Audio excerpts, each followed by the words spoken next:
Hello there, my friends. Why is this Bitcoin rally different? That's what's being discussed in this video. So let me just give you a little bit of the video and we'll talk about what I'm focusing on today. $1,000 on Wednesday, and this latest rally could last longer than others we've seen in the past. Investors are showing a willingness to hold on to their coins long term. All right, so long term. So what do they mean by long term? So when I'm holding long term, like if you're talking about Warren Buffett or Charlie Munger, they're talking about like 30 years long term. When we're talking about Bitcoin, it's definitely not that long. They're looking at long term holders.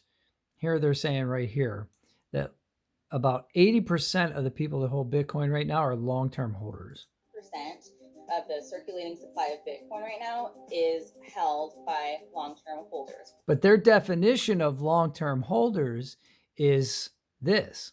Or entities that have been holding onto their coins for 155 days. Okay, 155 days, right? So 155 days, that's like 5 months. So, I mean, a little over 5 months.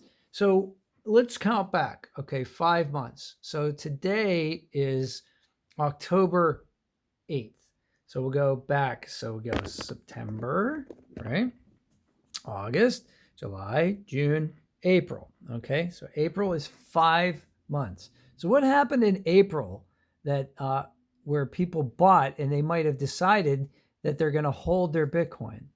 Let's see. I think she says it here. I know she does.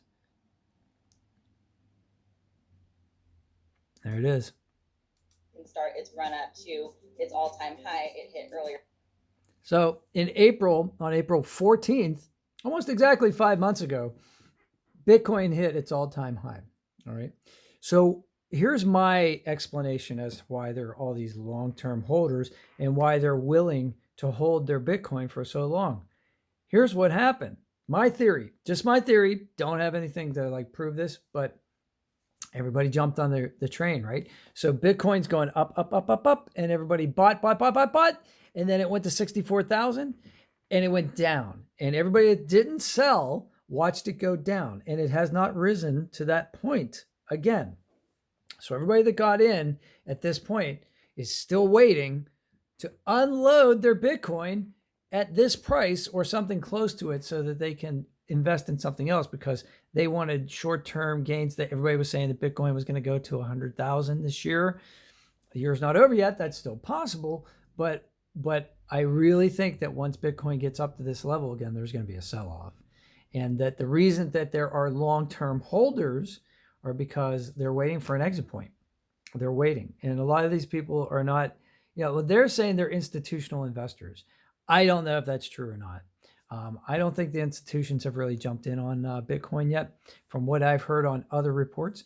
But again, that's speculation. It's beyond the purview of this. But what I'm talking about here is when they say long-term Bitcoin holders, and you're hearing this on CNBC or other news stations, realize this is not Charlie Munger 30-year long-term holders of stocks. This is like months. They're talking about months. Okay.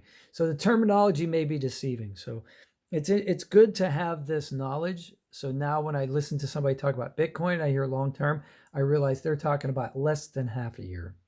All right. So smash like for me. That helps me a lot. And I hope this helped you. If it did, great. If you have any questions, please ask them. I have tons of questions when it comes to crypto. I think everybody should, because it's relatively new space. And we're all going to learn about this together. Hopefully we'll all get rich together. And have a great day. Tell me how you're doing out there. I love talking to you guys. See if you can do somebody nice for somebody today without getting caught. Have a good one.